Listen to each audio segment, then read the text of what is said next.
Hey, it's Dr. E with Modern Manual Therapy. Thanks for watching. We're not done yet, so don't stop there. How to tell the difference between inhibition and true weakness is kind of an art, and I learned this from PNF concepts. But often as PTs or anyone who would be testing manual muscle tests, you always go for like the 5 out of 5 break test. Like you want everyone to be 5 out of 5, so you almost resist too hard. And if it's either painful or it feels weak, then you decrease to see whatever subjective grade you would give them. And you think, oh, they tested weak, so they're weak, I give them a 3 or 4 out of 5. But if they're inhibited and you grade the resistance from very, very light and you increase it, often that increases from maybe a 3 to a 5, then you know if it automagically increases quickly, then it's more of an inhibition or some sort of motor control problem and not true weakness. If they stay weak, or if you start to bring it up, then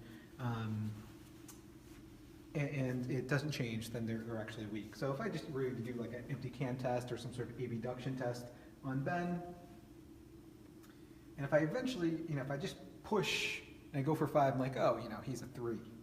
But if I start pushing lightly, and I eventually increase to whatever I think he should be at, he's able to resist a lot more. And just as an aside too, it's something that I also tell patients, you pain science people are like, posture doesn't matter.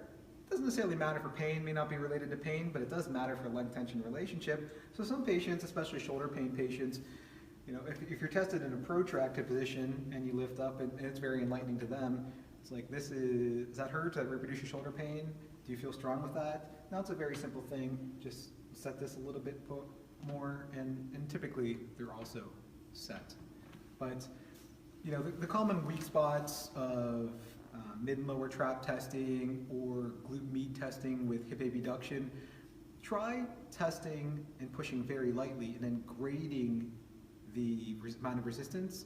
And if it actually increases up to a 5 or it gets a lot stronger than when you initially tested it, they're not really weak, it's more inhibited. So thanks for watching. Subscribe to us via email, check out edgemobilitysystem.com, look up Modern Manual Therapy on YouTube, Instagram, and Facebook. Like them all, please, and have a great day.